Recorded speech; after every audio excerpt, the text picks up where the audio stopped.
Good morning students. आज हम जिस क्लास के बारे में आपको बताने जा रहे हैं ये 12th के जैक बोर्ड का आरोह बुक है। और आरोह किताब में जो हमारा आरोह के बच्चे हैं उनका हिंदी कोर लैंग्वेज है, तो उनका मैं आज एक 6 चैप्टर कैमरे में बंद अपाहिज ये कविता का सारांश समझाने जा रही हूँ। और हमारे इस कविता के कवि हैं रघुवीर सहाय। रघुवीर सहाय जी ने हमारे आज की मीडिया पर करारा प्रहार करते हुए बताया है कि हम लोग अपने लोगों के साथ क्या व्यवहार करते हैं, एक अपने टीआरपी के लिए, अपने चैनल को बहुत प्रसिद्ध बनाने के लिए क्या क्या व्यवहार करते जाते हैं। तो आज चलिए इस चैप्टर को हम लोग पढ़ते हैं। टॉपिक है कैमरे में बंद अपाहिज। बच्चों, अपाहिज का तात्पर्य तो आप सभी जानते हैं। अपाहिज का मतलब वैसा व्यक्ति, वैसे मनुष्य जो जिनका हाथ या पैर से जो है वो समर्थ नहीं होते हैं हमारी तरह बोलने, चलने और कार्य करने में, तो समाज उन्हें अपाहिज का दर्जा देती है। लेकिन हमारे समाज में भी आज भी ऐसे अपाहिज हैं जो आज किसी दूसरों पर निर्भर नहीं करते हैं और अपना काम खुद कर सकने में स्वावलंबी हैं। तो इसी का चैप्टर पे है हमारे रघुवीर साई जी कहते हैं कैमरे में बंद अपाहिज।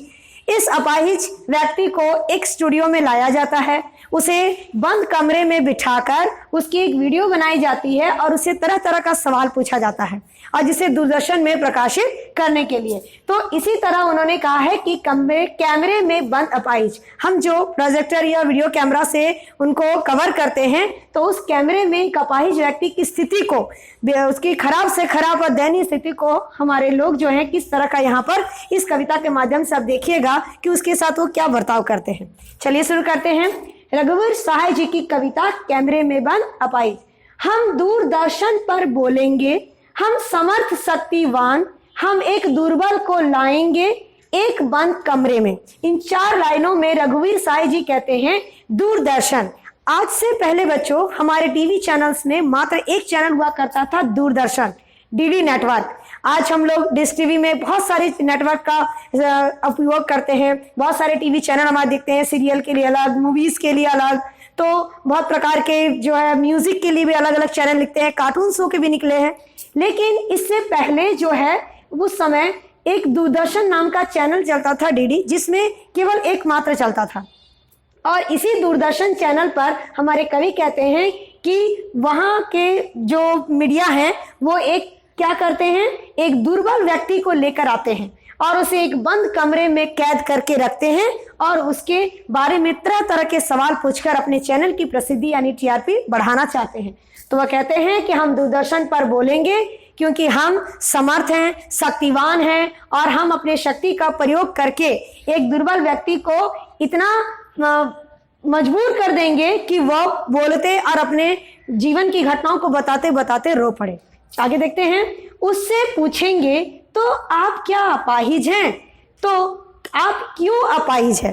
एक अपाहिज व्यक्ति को कैमरे के सामने बैठाकर और पूरी, जिसे हमारी पूरी इंडिया से लाइव देखेंगी, उनको बार बार ये पूछेंगे क्या आप अपाहिज हैं। आप देख रहे हैं कि वो अपाहिज हैं, फिर भी हम उसे यही पूछेंगे कि क्या आप अपाहिज हैं। आप अगर अपाहिज हैं तो आप क्यों अपाहिज हैं। वो अपनी कारणों को याद करेगा कि किस स्थिति में उसके पैर गंवाए या उसने हाथ गंवाए हैं, तो इन सारी चीजों को वो याद करके पुराने बीते दिनों में चला जाएगा, जिससे उसका दुख काफी बढ़ जाएगा। आपका अपाहिजपन तो दुख देता होगा ना आपको। इन लाइनों में जब हम किसी अपाहिज से पूछेंगे कि क्या आपका अपाहिजपन आपको दुख देता है, तो तात्पर्य यही तो है कि सही में वो बहुत दुखी है, लेकिन क्या उसके अपाहिजपन पे उसे बहुत खुशी होती है? नहीं। तो बार बार पूछकर उसके दुख को और बढ़ावा देते हैं। हाँ तो बताइए आपका दुख क्या है। आपका दुख क्या यही है कि आप अपाहिज हैं। इस तरह के बार बार के एक ही क्वेश्चन को पूछ कर उस लाए हुए अपाहिज और दुर्बल व्यक्ति को हम इतना मजबूर कर देंगे कि वह रो पड़े। आगे की लाइनें, जल्दी बताइए वह दुख बताइए, बता नहीं पाएगा यानी वह अपाहिज जो कैमरे के सामने बैठा हुआ है अपने पुराने दिनों को याद करता है, परंतु वह बोल नहीं पाएगा और बार बार उसे यही पूछा जाएगा कि जल्दी बताइए वो कि आप किस प्रकार अपाहिज हुए, आपको अपाहिज से कैसा लगता है। तो ये तो कोई खुशी की बात नहीं है। तो देखिए बच्चों, वो कहते हैं कि वह बता नहीं पाएगा और बहुत भावुक हो जाएगा। सोचिए सोचिए सोचिए, बताइए, थोड़ी और कोशिश कीजिए। और इस तरह उसके कैमरे को उसके सामने रखकर उसे बार बार एक ही क्वेश्चन पूछ कर उसे परेशान किया जाता है। आप जानते हैं कि कार्यक्रम रोचक बनाने के वास्ते, क्योंकि वो अपने कार्यक्रम को जो लाइव चैनल दिखाते हैं दर्शकों को, वो अपने चैनल को टीआरपी बढ़ाने के लिए, उसे रोचक बनाने के लिए एक ऐसे मजबूर व्यक्ति को लाते हैं जिससे तरह तरह के क्वेश्चन पूछकर उसे परेशान किया जा सके। हम पूछ पूछ कर रुला देंगे। इन पंक्तियों में हमारे कवि रघुवीर जी कहते हैं कि उस अपाहिज से हम इतना क्वेश्चन पूछेंगे कि वह पूछ पूछ कर वो रोने के लिए मजबूर हो जाएगा।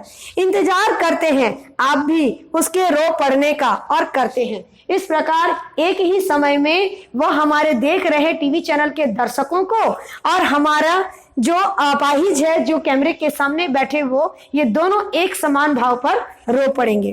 फिर हम पर्दे पर दिखलाएंगे, यानी कैमरा वहां से हटाकर डायरेक्ट आप अपनी ओर लाएंगे और फिर पर्दे पर लाकर ये दिखाएंगे उसकी फूली हुई आंख की एक बड़ी सी तस्वीर, उसे और क्लोज में दिखाकर उसे बताएंगे कि वह रोने के लिए कितना आतुर है। उसकी आंखें काफी बड़ी हो गई है, उसकी आंखें लाल हो गई है, सूज गई है और वह रोने के लिए जो है वो तैयार हो चुका है, जिसके कारण उसे देखने वाले दर्शक भी टीवी चैनल पर बैठकर उसके साथ साथ अपनी आंखों की जो है भावना को व्यक्त करते हैं, बहुत बड़ी तस्वीर दिखाते हुए। और उसके होठों पर एक कसमसाहट, वो बोलने की थोड़ी थोड़ी कोशिश करता है, होठों को हिलाता है, परंतु हम उसे बोलने नहीं देंगे।